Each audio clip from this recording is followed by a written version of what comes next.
Hello, everyone. Welcome to season 10 of the Education Concierge Podcast. My name is Benita G. You know that. I am so excited. You know how you meet somebody and you were like, we should have been friends a long time ago, but it just wasn't time. But now we're friends. She's a friend. She's a mentor. She's a guru, a businesswoman, an entrepreneur, a content creator. She is one of the people we look up to and who leads us and guides us in the innovative space, specifically a micro school. I call her I don't even know, beautiful inside and out, a mother. But then she's motherly to all the rest of us. But she don't play. Don't play. Don't come over here to play with it, because she's about uplifting, but she's also about making sure that we're educating the next generation, leaving space and opportunity, but also making sure that we are learning and growing. And I have her on here. Y'all know every once in a while, you know how people who's on your bucket list? They be like, Michelle Obama. Michelle, if you want to come, you can come after this lady, okay? You go second. But I'm gonna bring her in. Y'all already know that she's on here. She's been on Tips and Tools Tuesday and Thursday. So if you haven't seen that, go back to my Instagram and watch that. But I'm so excited, y'all. This is gonna be good. So you know what to do. Get you something to drink, something to sip on. I don't care what's in there, because you grown. Get you something to write with. And as always, pinkies up, because you need to write and you need to take some notes, because I don't know what you're doing unless you want to use your phone, which is fine because you like electronic notes. But get ready. We're going to bring her in and we're going to have fun. Y'all don't look at my nail. Oh, I just saw that. Oh, Lord. I'm going to go to the nail salon with this. I'm going to bring her in. She's over here already. Oh my God. All right. So slick. Oh my gosh, man. Wow. Welcome. Tell us who you are and what you do. Oh my gosh. I am. So that was probably the best. And I've been introduced a lot. That was one of the best. I'm up here with Michelle Obama, y'all. That's amazing. But either way, so my name is Iman Alleyne. Benita, thank you so much. I saw your podcast years ago and I was like, why haven't you asked me yet? Works out. Yeah. Yes. But yeah, Tips and Tools was fun. So thank you so much for having me on there. That was a great episode. But yeah, thank you so much for the kind, warm welcome. I'm excited to be here. I got on with you and we've been talking for 30 minutes already. Oh, yeah, I keep telling y'all the pregame show. I'm going to get it together with that, hit record and just record it for y'all. I know. Hilarious. That's like VIP section. So because I'm from the country, I'm from Lawrenceville, Virginia. And you've been to cookouts in the South. You come into the house, we don't let you fix your plate.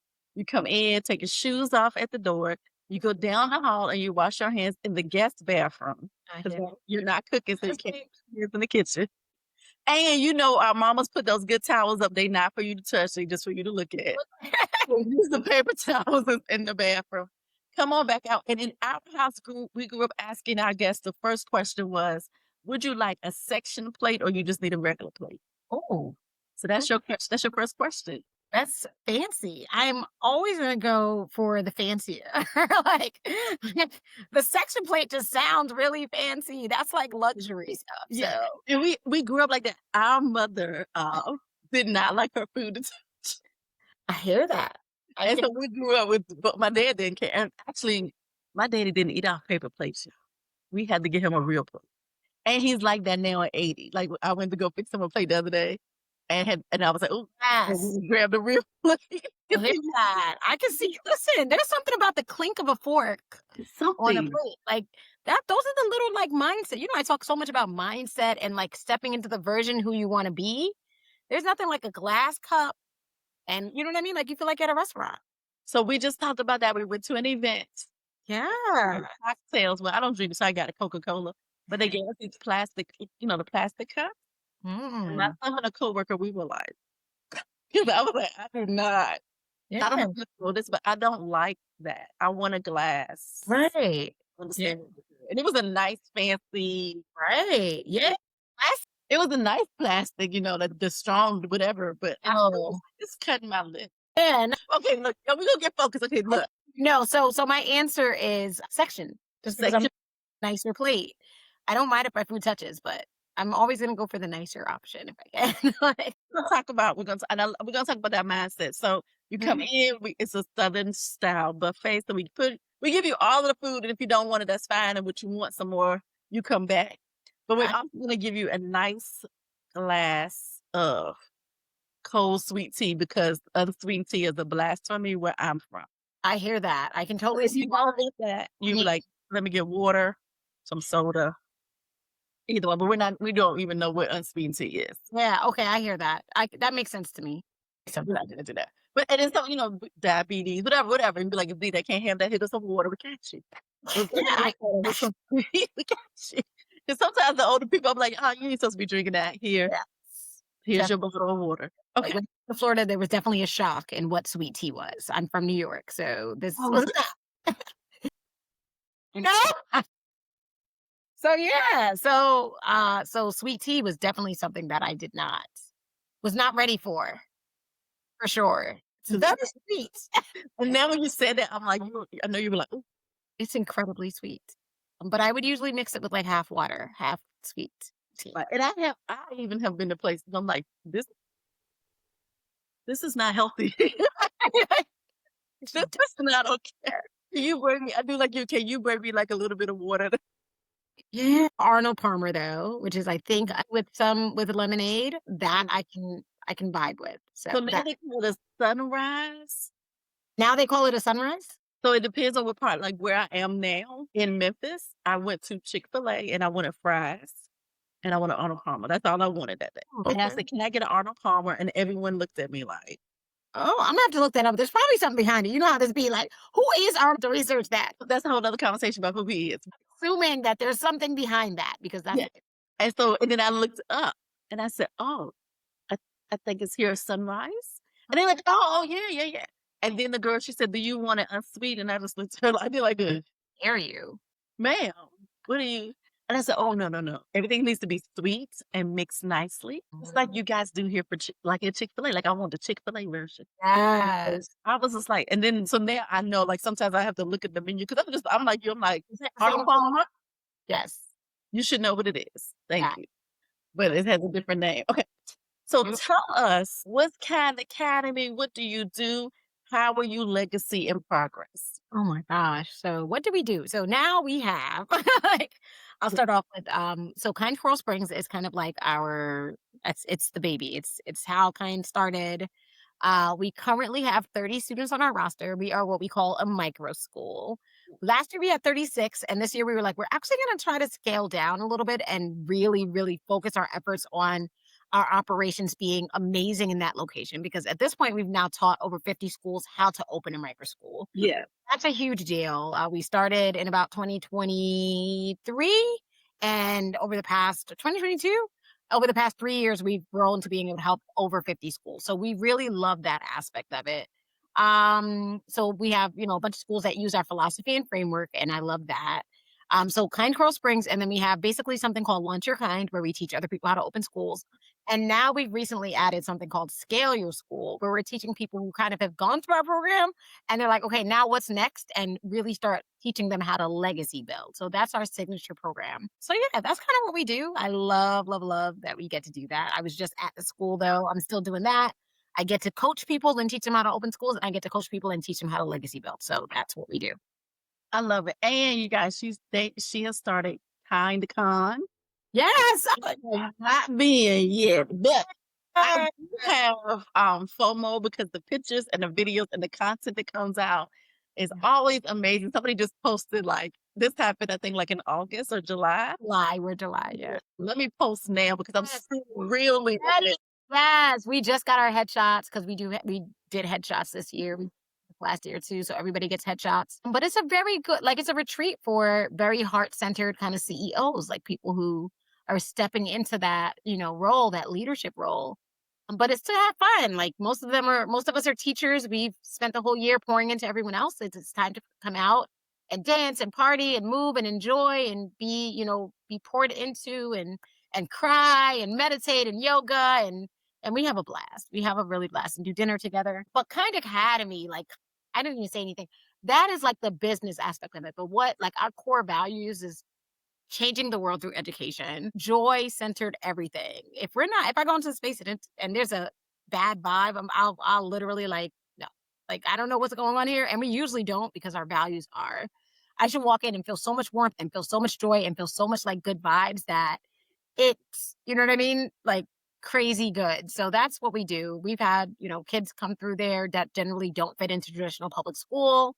I'm always like, we're building entrepreneurs, we're building like the future leaders of the world. And that's really what I think we do at Kind. So the curious kids, the innovative kids, the kids who don't fit in the regular mold, they come to us. And that's pretty much what we do. So And thank you, because we know now that all kids don't need the same learning environment. right. It doesn't work. And if we didn't know it, we should have learned doing when they shut down the traditional school buildings. Yes. And when COVID came through, we Yes. saw it and we were like, that doesn't work for them. So many. And that's why the number's so high after COVID of homeschoolers and, you know what I mean? Things like that. Because people did recognize, like, oh, this could be done so much better. The fact that we were around, my kids are home today, y'all. So y'all can probably hear them a little bit. But the fact that we were around before COVID was like a beautiful thing because people were like, oh, you've already been doing this. We were doing it for 5 years before that. So we really understood what we were already ready. We were already exiting because of all those reasons. So once once COVID came around, they were like, oh, we're looking at you to what you do. So it worked out kind of, but yeah. I love it. And so I found Launch Your Kind because during COVID, I realized I don't want to be, it's something else. And my students were telling me, like, it's got to be a different way we can learn. Like, we're learning now, which lets us know it's a different way than what we do traditionally. Right. And I just started Googling, like, literally, because Google, what? I know they're saying Google is dying. It is. I know. Not Gemini, though. But yeah. But yeah, back in the day, we're going to be talking about Googling things, and the kids are going to be like, what do you mean, Google? Googling? What does it mean to Google? Googling. Your Kind Academy popped up. And I think it was because you won Bela. Yes, probably. Most likely Yas Prize. Yeah, Yas Prize. We did get Bela, but Yas Prize was like... And somebody... Yes. And then I was like, well, let me follow all of these people. Yeah, smart. I tell people that all the time. I'm like, follow all the people you want to be in this circle. And that's what happened. And then I saw that, I applied and was like, I know it's something else. I know I want to do something else.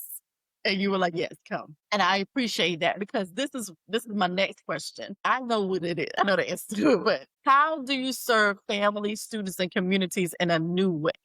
I mean, I think a lot of it is like, to me, it's not new. Like I grew up, the school that I went to growing up was a great school. And I didn't know until I moved to Florida. And I'm not saying, but I grew up in a very, I grew up in Westchester, which is known to be like one of the richest suburbs in the country. And I didn't know that either. Like I didn't know, but I never had a teacher yell. I never had a teacher stressed. I never had everything was like hands on. We had a gymnasium. It was just like the way that I knew school should be. So to me, it was jarring when I got to a school and it wasn't like that. And I was very quickly like, okay, well, what can we do differently? And I looked at Montessori, I looked at Reggio.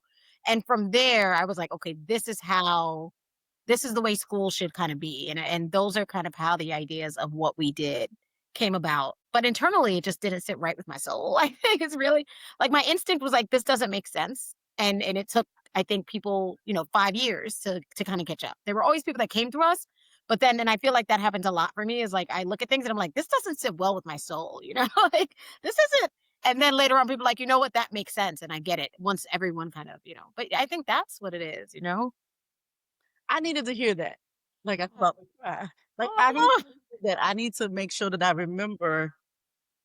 And I think that might be where I'm struggling with some stuff right now. I'll go right into coaching mode. That just doesn't sit well with my soul. And I've been trying to articulate it. Right. But I haven't, I think I kind of figured it out. I just needed that wording like right there. Like that just doesn't make sense. It doesn't sit well with my soul. And I've always been like that. Like that my kids know. I'm like, close the door. We're not doing that. Right. And I would tell them, I'm like, we're not doing that because I don't, that's not real. Like that's not how society is. Right. You shouldn't be like that. So we're going to do it this way because when you leave, we're human beings. And when you leave 8th grade, you're going to be a human being. Right. You got to go off into the world and do the right things. I can't train you in this horrible kind of system just because the system is telling me to do. Like, I know that that's not right. And I've always been, not always, but I feel like I have a very hard time with just subscribing to things just because they've always been a certain way. So for me, it's like, that's, I guess, revolutionary. But in all reality, I think we're all revolutionaries, and we all know we all have a generally have a moral system that tells us like something's happening in the world and you know it's not right. It's not right. You know it. I know it. We know it. Let's just be honest about it. And the more you stand up and say, hey, that's not right. We can't do it that way. We got to do it this way. Then, then people will start going, okay, like, cause she's brave enough to say it. So let's go that way, And y'all That's know what it takes. that's what it takes. And y'all know I'll sit in the faculty meeting quick and be like, I know exactly. no, I'm not going to do that. Hey, I don't like that. Yeah. Be like, I'm like, yeah, I'm not doing that. That doesn't even make sense. Yes. Yeah. But I had no problem remember that. But I always did believe in going back to them and saying, but I'm going to do this. Like, Right. found the alternative. And if you Right. take time and show Right. it works. Right. Exactly. Exactly. I feel like when you're saying that, like the parents were coming, I think they were like you said, oh, you've been doing this. Right. And you're 5 years in and it's working. So Right. we're going to try this. We always talk about it. Sometimes it takes parents a moment for them to unlearn, Absolutely. uncheck what they're Mhm. conditioned to Yes. be able to say, you know what, this is the best place for my child and for my family. Right. Because it It becomes is a whole family learning, it really becomes. learning. Okay. So when you're doing your work in action, you're going to always run into these obstacles and Mhm. you teach us how to overcome them and ownership. I want you to name one challenge you faced and how you push through it with creativity, care, and courage. I'm gonna say always, mindset still gets at me sometimes. Like mindset, no matter what, I don't know what level I'll ever get to. There's still always moments where it's like, me? Like me? Like people are signing up for a scale. And I'm like, I know the value that I bring. I know that. But you know what I mean? Like no matter what, there's always that worry that what if no, what if not? And I still have to pour into myself and remind myself, like, no, like I've done these things. So the imposter syndrome. And I was in essence talking about that. Like, plug, you know what I mean? But in all reality, like it's the same idea. Like I was really, there's still moments that it sneaks up on me. Am I sure that this is something that I can do? Am I positive that I can be successful doing that? Affirmations I think are my key to a lot of it. I listen to a lot of affirmations. I have affirmations on my wall at KindCon. Everybody got a pack of where they pull a card and it tells them. So that's what you've seen me sharing on Facebook every day. I try to pull a new card. Yesterday was I'm the blueprint for success. If I'm always speaking life into myself, a lot of those things don't have a chance, but sometimes they sneak in. And that's still something that I just have to remind myself that I'm capable. And looking at other people who are doing it is always, that's why representation matters so much. When people like representations, I'm like, that is like, for me, having a visual of somebody else doing it always reminds me that that I'm capable. So I'm even going to go there. Yeah. One of the reasons why I fell in love with Launch Your Kind is because the women, you leading us, but the women who were in the class, we all were women of color. Yeah. I think maybe 2 were not. Right. But generally, yes, generally speaking. Yeah. And even though we all had different backgrounds of how we were raised, it was that we knew that traditional public school, we could do something else. Yeah. That wasn't working. And most of us have been engaged or involved in traditional public school in one way or another. Parents, educators. Right. Of course. We knew we knew the insides. We weren't coming from the outside saying, oh my God. No, we had been in the trenches. Yes. Been in the classrooms, and then we were looking for something like, what's another way? There's another way. And then when we all found Launch Your Kind, it was just like, we're not saying. That's it. I didn't expect that, but yes, that's literally like how it. And then it takes me like 3 classes before they're like, wow, it really can be. It is a really great shift because people do come in. I've been the crazy one. Somebody came today, actually. A parent came in today and she was almost crying and she came in for a tour. And she was like, I just signed her up for this for this school. It's all academic though. 6 hours a day of sitting. My child is 5 years old. in kindergarten, 5, and but they, there's still programs where it's like, this is your kid by 3rd grade, you know what I mean? They'll be like, I'm not gonna like say that I hate those programs. Right. But I think that the point it comes into, she's like, my step parents are mad at me, my husband's mad. She's like, because I know, I have 4 kids, but I know this daughter. I know that she's not, like, this is not, she's like, I'm like, I already gave them, but she was like, I'm calling them today. She's like, I can't. And I told her, I was like, I was like, we're trying to figure out how to get this child, because we're packed. But she's like, and I can see the kid, like, she's a creative. Immediately, I was like, oh, she's one of us. Like, I can tell, like her spirit's going to be broken in that space, and that's what it is, I think. Having a community of other people, like, you're not crazy. And that's why I told her, I was like, a decade ago, everybody looked at me like I was crazy. Everybody was like, what are you doing? How dare you? You're going to homeschool your kids. Like, they're going to come out weird. Like, well, that's up. And now people are like, oh my gosh, you have like incredibly polite, so smart, so intelligent. And all the kids over the summer, we didn't have summer camp. All the families were like, my kid went on vacation and they're the friendliest, they're the most, but they also stand up for themselves. Like, you know what I mean? They were being bullied and they told them, like, I'm not going to allow you to do that, because they see. So it's those kind of things. But yeah, to get back to the lunch, same exact thing. Those communities of people that you build that tell you you're not crazy to think that it's okay for you to speak life over yourself, and for you to say, this kid is not going to thrive in that, or I can't thrive in that, just because that's the way it's always been. A beautiful thing. So I'm glad that that space gave that to you. Yes. And kudos to the mom who realizes, like, Yeah. all of the other Yes. ones, the other ones might be fine there. Right. Yes. To find something else for this baby. Yes. And you having a space Yes. that she can be like, okay, good. And the beauty is, though, like, now that I've helped other people open micro schools, I'm kind of like, I think we're kind of full. Like, I'd really love to, but I also want to make sure that we can give every single student what they need. But there's 2 other micro schools that I've helped to launch Yes. within 7 minutes of here that are amazing in their own right. You know what I mean? Like, that's a beautiful feeling too. I could say to you, hey, maybe this one isn't going to work. Have you heard of this, or have you heard of that? And that to me is a beautiful thing too. So that's what makes me grateful. Because when I fill up, I'm like, I feel so bad. But I love that, because you're leading us into the next part, which is leadership. And a lot of times, people get mad with me when I say education is a business. Yes. Oh my God. I'm like, shh. We buy millions of dollars of books and products and apps and CRMs and book bags and uniforms. That is a business. It is. It is. So education has always been a business. We know that. So then we come outside of the public, state run, funded, and come over here. And then they were like, no. I said, well, parochial schools have been around, Muslim schools have been around, homeschooling, they have their own business and buy it.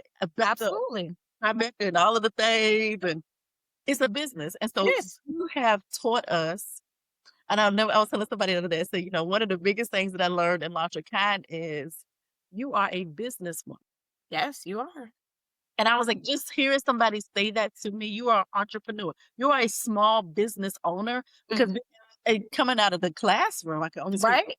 I had to shift something, because we'll give everything away for free. Absolutely. And then be living in our cars. You know how I feel about that. That is such a huge. Yes. And so one of the things you have built in the cohorts, and then bringing in people to teach us how to do budgeting. Yeah. And I love one of the things you always say is like, you need to get your personal budget. Yes, because it all aligns together. Like, your money is like, I understand the way money works. Like, there's some things that money is funding that I don't love. And I don't love the way the system is kind of set up, where people are living in it.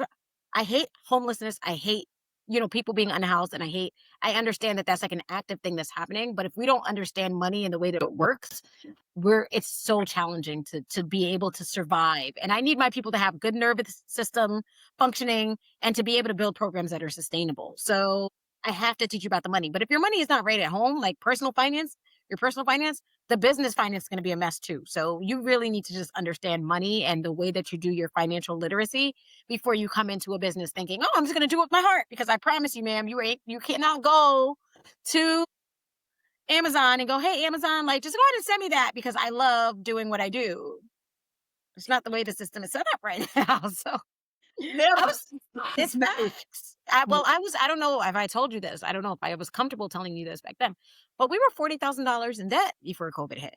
So the business of Kind was, I don't know how much longer we would have made it that way. You know what I mean? Like I had personal loans. I had so much, $40,000 of it, because I was so excited and happy to run this business, but this business was not sustainable. So, COVID hit though, and then we got on out school, and that's where things really, really turned around. And that's why I'm always gonna have to place my heart for allowing that. And I tell people I made $3 the first month on out school, and then by the next month we were making, that was our first 600, not 600, that was our first 100K year. That was our first six-figure year. And we did it in about a half a year on, and but yes, thank you. But it's those kind of things, like scaling to six figures is not even like a thought process for a lot of people when they start these micro schools. And I'm like, I'm trying to get you out of seven figures now. Like, let's get into those mindsets of stepping into. Teachers are actually one of the top three professions to be millionaires. And I don't know how much people know that, but I don't know if you knew that. Yeah. Yeah. Retirement, And it's as not you there. should. It's not. As you should, as you should.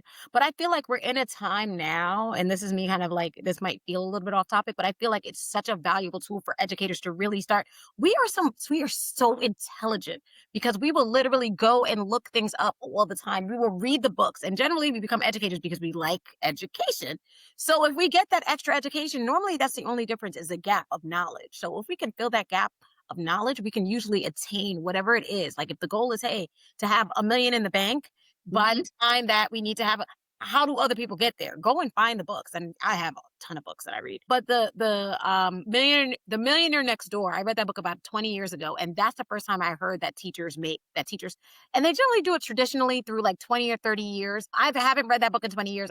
Somebody else was reading it and they were like, how are you okay with, like, I feel like there's some sexism that's in there. Like I remember hearing somebody say, so some of these books, I'm going to be really honest, are written by, you know what I mean? Like, which, whatever. So I'm just giving you the heads up, but I'm the type of person that I can like take the meat and leave the bones. Yes. So that was one thing that I definitely support, suggest. The Richest Man in Babylon was another book that I read that kind of blew my mind. The Alchemist, I see you taking notes, was another book that blew my mind. We should all be millionaires, y'all. I'm going to shout out Rachel Rogers right now because I'm in her I'm a coach, but I get coaching too. I'm in her cohort right now. And that is, you know what I mean? Like every year every year I'm investing in coaching because I understand how it is to be in community with other people that are trying to get to these things. And sometimes just being in those communities is so valuable. We Should All Be Millionaires, You Are a Badass by Jen Sincero. But any of those books are like I can be okay with making money and building wealth. And the big part for me is because I want to go, because my thing is once I learn it, I'm teaching everybody. Because we're about to all be free. So yeah, I think that's a big part of it. I don't know what the question was. That's my answer. About leadership. You were one of the, and just watching this year as you open up your other two schools and you're like, look, I'm stepping back. And this part, somebody's going to run this, but I'm still running, all of the things. Right. In education, we don't see that. And we definitely don't see a Black woman. Right. Yes. So just and that's where representation matters. Right. You being on social media, answering questions, giving the information. And I know people are like, oh, no, you should give information for free. But you just stay here and like, yeah, we have a 6-figure year. Right. Yeah. Information you're giving us is going to stop for a 7-figure year. Right. Exactly. And honestly, like there's so many ways to do it. So moving into marketing, like you have a podcast, like that is we just kind of started a podcast, but very, very, I know, because do I really need another project? My coach is going to be back. Like, don't tell her I started that. Because the big deal is, but at the same time, like I'll go live and I'll, tell those things. And then I'm taking that live, I'm repurposing it. You know what I mean? We're in a day and age now where things can be done so easily. I use Opus Clips to kind of take those clips and share them out to all my different platforms. So and then people see me and hear me. And yes, people can get the free content. But then there's other containers where I'm charging for because people somebody the other day just signed up for our program. She was like, I just want to put you in my pocket. Like, I just want to be able to message you and ask questions whenever I want. And I also, a lot of times they want to borrow the confidence of what I've done. And that's how I feel about getting into rooms with, I'm going to give a shout out to another amazing Erica Jordan Thompson, I think is her name, or Erica Jordan Thompson. Yes, that's me. No, it's EJT. Educated, following her.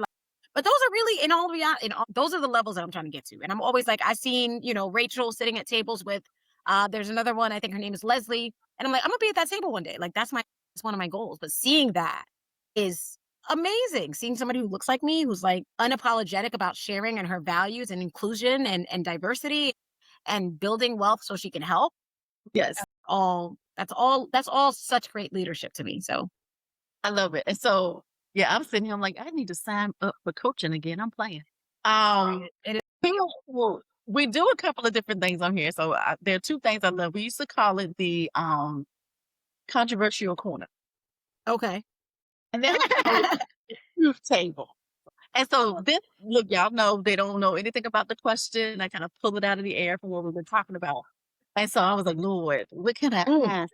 Take my So sip of much. water. I got to make sure I'm safe here. So much we can ask. So I'm going to pull what I saw this morning. There is, and don't quote me on what state or city. I want to say it's either New Mexico or Las Vegas. I can't remember which one. They're saying they're going to have to, they're basically the public school district is shutting down because of vouchers.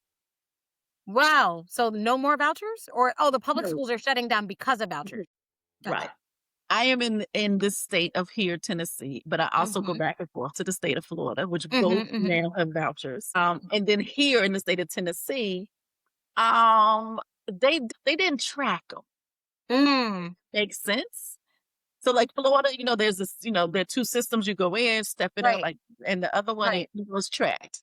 Right. Right. Then Right. if you're like, you know what, I couldn't find anything, I'm just going to put them back in public school for right now. You just let them know you get the money back. Right. Tennessee didn't really do it. Okay. Like, And they can't really tell us where the money what's so funny? is. What's so funny is, like, as I started running a business, I started recognizing that people don't really know how to run businesses or purposely don't run them well.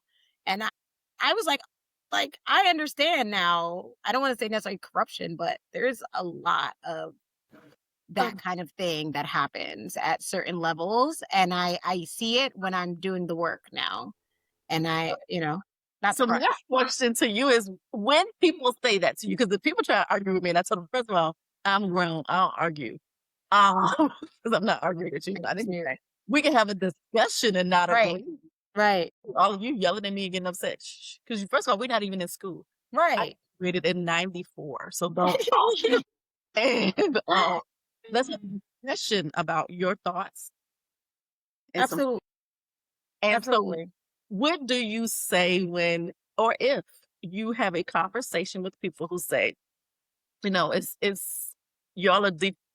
You're the reason why public education will soon be eradicated. Yeah. I mean, I've had some of those conversations, quite honestly, especially earlier. I was a very big proponent for ESAs in Florida a decade ago, really. There were things happening that I couldn't pay for my kid to go to that everybody else could. And it was really frustrating. And knowing that he wasn't in public school, I was like, like, it's fair for that money to follow him. I do believe that still. When people say that we're defunding public education, people don't say that to me much anymore. But when they did, because my response is always, and I've talked about this extensively, my response is, and this is also purposeful, quite honestly, but I can't have schools are basically on fire. Okay. I live 7 minutes from the Parkland shooting. You know what I mean? Like, the kids in my community are completely traumatized. The adults in the community are completely. So school shootings, right? I know it's not fun to talk about, but it's every day. I drop my kid off and I'm worried. And I know that's an American thing, but I'm even more worried to bring them to school. So that's number one. Number two, the race thing, right? I have my kid there. I have a Black student there. And you're going to tell me that he might feel some kind of way because we're educating using a model that is crazy? No. And then I have my students who, I have students who are on the spectrum or with, unique abilities, or I have students who may come from a gay, lesbian, trans background. And now you're telling me that those kids are probably going to be bullied or have challenges with being called a nickname, you know what I mean? Or whatever, their chosen preferred. Those kind of things to me are like, those kids need to have access, because it's basically the schools. I think the example metaphor I gave is schools are on fire. You know what I mean? Like, the building is burning now. I need to get my kids out now, but I also want to work on making public education better, because I do truly believe without public education, the kids that are going to get it the worst, it's always the kids that are under, you know what I mean? It's always going to be the oppressed, marginalized, historically, purposely marginalized communities. Because no matter what, micro schools are great, but it's pricey. I understand that. I understand everybody can't afford it. And I could do my very best to do as many scholarships and do as many things, but $800 ain't going to cut it in most places. Quite honestly, my rent is, you know what I mean? Like, I can't. I pay you know what I mean? Like, so that's that in itself is so valuable when we talk about this conversation, is I truly do not want to defund public education. But the way that it's set up right now, purposely or not purposely, I can't leave my kids there on purpose, understanding what they're going to be exposed to and what's going to happen to them possibly, you know? So yeah, I think that's it. Like, I usually just tell people that I don't have, there really isn't a choice, and I'm happy to be a proponent. I even just said that the other day. Like, I'm happy to talk to public schools that are losing students and help them to get students back, because I can't service every single kid. Where are these kids going to go? We're not going to have public education. It truly is a coupon for so many. I have families that I live around, and they're like, oh yeah, the school is 35,000, but it's 3,500 a month, right? Most of these schools are 3,500 a month, 3,000 a month. It's okay, whatever. But I get a coupon basically from the state that's $800 off. So now you're paying 2,200. There's some families who can't even afford, you know what I mean, groceries, and so where are those kids going to go, right? So to me, that to me is a challenge, and I already understand that if public schools are gone, then those kids have nowhere to go, and that's not okay. Because you know what I mean? There's not even enough micro schools to service them. So what's going to end up happening is those kids are literally going to have to stay home. Mothers are going to probably have to stay home. And now mothers can't be at work. And now they're losing money. And now these kids are losing education. And now it's a whole nother, it's not one against the other. It's absolutely not one against the other. We really have to figure out a way to work together to make sure that all of these options are available for people. Just make them better. Quite honestly, like, I wish that we could just fund public education so that it was truly funded the way it should be. But they've been defunding public education for so long at this point that of course it's not where it needs to be. This is a part of a whole system that is purposely teachers are underpaid. Of course they're going to leave. Kids are, you know what I mean? Like, social and emotional learning is being pulled out. Of course they're going to be fighting and arguing and having conflicts. You know what I mean? The school to prison pipeline is only getting, you know what I mean? So whatever. As you know, I think I just talked 10 minutes about that. But, and that's why it's a controversial corner. That's why we call it a truth table. And that's one of the things I learned in Launch Your Kind, because I remember actually saying that in a session. I was like, y'all, I'm conflicted because I love the innovative education space. I love micro schools, but I love public school. Like, I love public schools or charter schools that work. Yes. Yes. And I had an amazing public school. I'm a public school, you know what I mean, educated student. So it's not that they can't be done, but I knew that my son was not going to, right. And it goes back to, I tell people all the time, like, we didn't have options when I was growing up. Right. And at home, even how my parents understood how we had to study and where we needed to be to do our homework, because our parents knew us. So my sister, she would be in the room with the desk. It had to be quiet. Right. My brother was a little younger, so he's kindergarten, you know. But I'm at the dinner table. My mom or dad is cooking. There's noise going around. TV's probably on. She might be on. I'm okay with that. I needed that chaos because I needed to be like, you focus. You focus yourself. And if my brother, he did whatever. He's sit beside me or my mom taught first grade. So she was like, you come over here, help me. Or my dad's like, look at that answer again. Oh yeah, it's like kind of homeschooled. It sounds like that sounds like a regular homeschool. Like, after school, you homeschool. You homeschool, exactly. And so, and I tell people all the time, I said, I was taking trigonometry. This is how well my parents. Because you're big zip. Because you're. Yes. Struggling. I'm struggling at trigonometry. And so my dad and my mom my dad would be like, let me look over this. We'll let my dad look over it. People like, go back and look at number 7 and number 13. So I'm back doing it again. Walk away. I had graduated from college and we were sitting around talking, and then I realized, I was like, you didn't even take trigonometry. Right. Why would you? Right. I had graduated and got drafted. And and I said, so did you even know what you were looking at? He was like, oh, it was. Right. I said, so he said, but I wanted you to boost your confidence. I wanted you to understand that you need to go back and check your work. He's like, I will always say, you go back and look at something. Make sure it's right. He never Right. said it was wrong. He'd be like, Right. Just go back and do it. Yes. Double that's check. great parenting to me. It's It's actually basically coaching. You don't need to know it. I don't need to know it. I just need to be able to make you believe in yourself that you're capable of doing it. God. When I tell you, you are answering all of the things that I have been praying about this week. Some wisdom, Lord. I just But no, he knew. Like, that's know it. I just need to real. coach you to get you to believe. Yeah. That's what a guide, though, is. And that's what I say to the teachers. Like, and as I'm training them, we are not the keepers of knowledge anymore. We are even, especially now with AI. I'm like, we are not. We haven't been for a long time. We haven't been but since Google really has been around, we really haven't been the keepers of knowledge, right? Since encyclopedias, like my grandmother didn't know, but teachers, stand there and lecture and lecture and lecture. Now we can look it up. You can get on YouTube. You can find it. So now I will just guide you to the answers. Generally speaking, if you're passionate about something, I'll guide you to the person that knows a little bit more if you need a coach. But I can't know everything, and I don't want to know everything. I learn from the kids constantly different things that they're passionate about. And then I can guide them to, okay, we can probably make a math, you know what I mean? Like program based off of that you like. But other than that, we're guides. We're not sages on the stage. And we really have to kind of get out of that mindset as educators. We're more guides, we're facilitators, and that's it at this point. And that's fine with me because I don't know everything and I don't want to know everything. Wow. I Thanks. can't even. I can't even. So, okay. So, Yes, I love it. so it's called rapid fire reframe. All right. And this is also go quick, but look, I know. I'm like, can I do quick? Like, I try.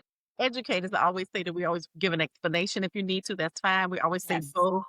Yes. And that's okay. I know. I be long winded because I want to make sure you understand. It's my podcast and it's I do what I want.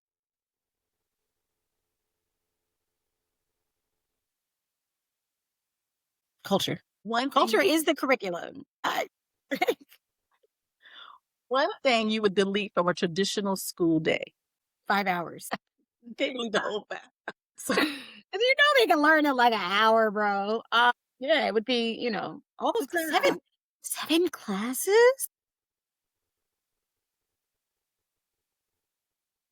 I mean, the kids, it sucks that you gotta teach the same thing 7 times, but kids gotta go to 7 classes. I love you, but I'm like ready to go eat right now, and I've had like a podcast earlier, and my brain is mush. No, that's honest because people say that's been the answer, like the time frame or like the classes, the length of the classes they need to be done away with. Yeah, The most overused buzzword in education. this isn't education. This is just I don't know. I love education. I don't know if I woke. Like I feel like that's not just education though. That's like everything. Like, Let's bro, start with do you even know what that means? Yeah, they did say woke, right? Woke was Yeah. a big CRT was another one, then woke. I was even gonna say SEL. And it's not that it's overused, it's being used like so incorrectly and inaccurately that bothers me. You So know? Yeah, I don't know another one. start with strategy or should you start with heart? Always heart. Relationships before rigor all day long. And Danielle was like, damn, what'd she say? Practice over progress? No, progress over perfection is what she said. Yes.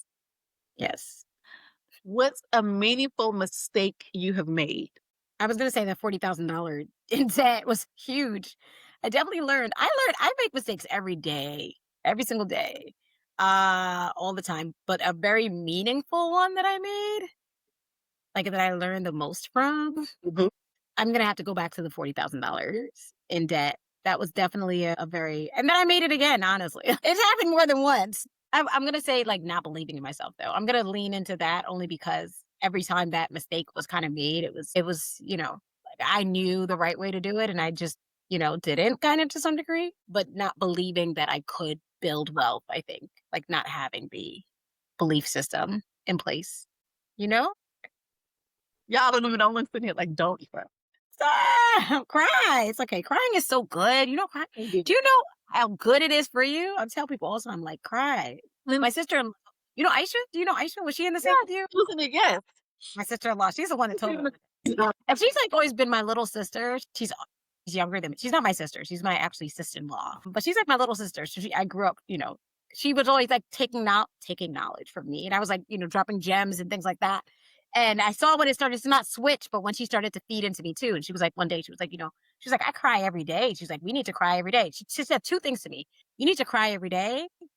She said, cry is so cleansing. And I started crying as much as I like, whenever I cry now, it's like, let me see what I'm crying about. And she said, dread is a sin. She's like, if you're waking up and you're dreading something every day, she was like, that's sinful. Like, God doesn't want you to be dreading something. And that changed the trajectory of my life. I made a very big decision off of that. Dread is a sin. And I was like, damn, like, she dropped some gems. I don't know if I ever told her. Hopefully she watches this and sees. But that dread is a sin? Woo! I was like, I let something go that I had been, I need to go unpack that over here when we finish. I wrote it down. What would your 15-year-old self say to you about what you're doing? I immediately, I heard the voice in my head, like, I knew you had it in you. Like, I knew you had it in you. Like, look at us now, I don't know if you know, I'm a high school dropout. I got my GED. I was in rehab twice. I've been to jail a few times. Like, it's all, like, I did everything at 15 that. But I was very mad at the world, and I still kind of am sometimes, but I was very mad at the world and just didn't have anything to kind of pour in. Like, I needed to fix it. I felt helpless. I was really mad at home. About hunger. I was very, very mad about hunger. Like, how can people be hungry in a world where there's an abundance of food? And I was like, I can't fix that. And I was like, there's nothing I can ever do to fix that. But my 15-year-old self would be like, like, you're doing something to kind of like put a dent into it. And that's amazing. So yeah. I love that. No, I'm gonna cry. Love it. Anyway, Thank you. because some people also like, when I was 15, I was worried about like what cheerleader uniform I was gonna wear. There's people like who were like homelessness and Right. and I was like, wow, did you wash my panties with the bulldog paws? Like, It's don't okay. That's okay. different mindset. But I love that, and then I love the new generation. Like I listen to my nieces Yes. now, and they get angry. Yes. As we should be, quite honestly, like, because And it's they're like, that's what changes things. As long as you can channel it into what it yes, because this is not okay, and we need to boycott. I'm like, okay, what are we boycotting today? I love it. No, but they were like, Auntie, you're and when we started boycotting Target, y'all, let me tell you something. Yes. My nieces sent me texts and was like, are you gonna be okay? Because Target was my happy place. Isn't that crazy? Look, that morning and had gotten Tabitha Brown's popcorn. I was craving this popcorn. And I went and got 2 bags of popcorn, got in the car, ran my errands, and then later on that day, all of the things unraveled. Right. And I haven't been back since. But I love the fact that they knew, but they also knew who Auntie was. So they were like, Right. we know you're not ever. And I said, it's the principle of the matter. But she was in there like that. That's so. I would It go was hard. You have to break that. Like, for some people, it's like, I don't really go that. Like, I don't really go that much. But there was that little $5 area in the front. Like, I used to be in there buying stuff for the school, buying stuff for the. I'm Saturday morning, you open up, I'm getting a chai latte and walking away. Not from there, but the fact that you do chai latte is so cool because I do. Oh my God, I just cussed. Sorry, y'all. So I got chai latte in my fridge now because I'm about to be like, we got chai at home because that chai, I go to Dunkin' Donuts and get chai. It's like $7, bro. Chai right here now. That's what I'm like. Oh, do you have like a machine? No, I have like the tea bag, and then I pour some chai, and then I like pour a little thing in there. Like a little thing of a shot thing. I don't know, something I found in the grocery store. Oh, I'm trying to find my chai. I don't need it to be perfect. I need it to hit the spot. Well, I've been trying a different thing, but I'll send to you what I have. Yeah, but I just got like a little, like a container that's in the tea aisle now. I just can't. And even that's what it was. I was supposed to be also boycotting them because of Gaza, Israel. Something they were doing. The children, something they were doing. Oh, the tea company? Yes, and they okay. Because I know Starbucks was like out a while back. I don't. Oh, and Starbucks being Target, so you had to double whammy. So now I'm like, okay. So that's why I had to start drinking. I just started drinking tea, and they were like, Auntie, we'll help you find something to replace. I think like a Keurig, like the little pod. That's my next. Like I might get some of those and pop those and go back to that if I want a nice cup of chai. Right. That's what you're gonna have to do. And I have that at work, but I was like, I'm not buying one. I know. You come to work. This is one day. Here it is. Okay. I hear that. Yeah, 4 more. Okay. Okay. One myth about education that needs to go. That teachers are the keepers of knowledge and that kids are like you're just gonna like dump the information into their brain. I forgot what it's called, but it's like it's the lecturing forever. Obviously, that doesn't work for most kids. Definitely gone. Test scores or testimonials? Testimonials. I know what the next one's going to be anyway, but I have to ask.